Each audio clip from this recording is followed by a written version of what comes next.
আসসালামু আলাইকুম। হ্যালো শিক্ষার্থী বন্ধুরা, তোমরা সবাই কেমন আছো? এই পর্বে আলোচনা করব ক্লাস 3 গণিত বইয়ের পেজ নাম্বার 1। এখানে লেখা আছে দেখো সংখ্যা। এই অধ্যায়টির নাম হচ্ছে সংখ্যা। এরপর এখানে লেখা আছে গণনা করা, পড়া ও লেখা। এখানে বলতেছে দেখো কতগুলো ব্লক আছে। আমরা এখানে দেখতে পাচ্ছি এখানে অনেকগুলো ব্লক দেখা যাচ্ছে। আমাদেরকে প্রশ্ন করা হচ্ছে কতগুলো ব্লক আছে। তো আমরা দেখতে পাচ্ছি দেখো এখানে এসএলটি বলতেছে এখানে আমরা কিভাবে গণনা করব। তখন এই মেয়েটি বলতেছে এখানে দ্বিতীয় শ্রেণীতে ব্লকের সাহায্যে আমরা 10 এবং 17 দল তৈরি করে 1000 পর্যন্ত গণনা করেছি। আমার মনে হয় একইভাবে আমরা ব্লকগুলো সহজে গণনা করতে পারি। কে বলতেছে? এই মেয়েটি বলতেছে। এরপর বলতেছে এখানে কিন্তু এটি সংখ্যায় কিভাবে লিখব। দেখো শিক্ষার্থী বন্ধুরা, এখানে কতগুলো দাগ দিয়ে দেখানো হচ্ছে। এখানে হচ্ছে 11টি ব্লক। এখানে দেখো এখানে এভাবে দেখা হচ্ছে 2টি, আর 2টিতে কটি? 10টি ব্লক আছে। অর্থাৎ 2টি লাইনে কটি ব্লক আছে? 10টি ব্লক আছে, এভাবে দেখানো হচ্ছে।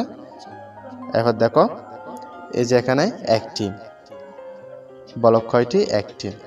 আমরা এই যে এভাবে একটিকে একটি ব্লক হিসেবে কি করতে পারি? গণনা করতে পারি। তাহলে এখানে কত লাইন? তাহলে শিক্ষিত মধ্যে দেখো এখানে 2টি লাইন আছে। এখানে একটি লাইনে কয়টি ব্লক? 10টি ব্লক। তাহলে সর্বমোট কয়টি ব্লক হতে পারে? 20টি ব্লক। তাহলে এভাবে গণনা করা যায়।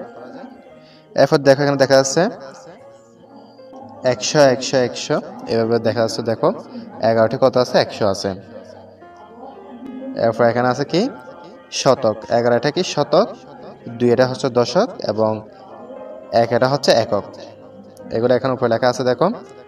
তখন এই সাইডে বলছে এখানে আমরা দ্বিতীয় শ্রেণীতে শিখেছি 100টি 100তে 1000 হয়।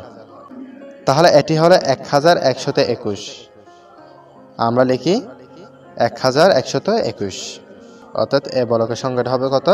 1121। অর্থাৎ শিক্ষার্থী বন্ধুরা, যদি এখানে 100টিতে যদি 1000 হয় তাহলে এখানে হচ্ছে কত? 20টি, আর এখানে হচ্ছে একটি। সর্বমোট কতটি হয়? 1121টি ব্লক হয়।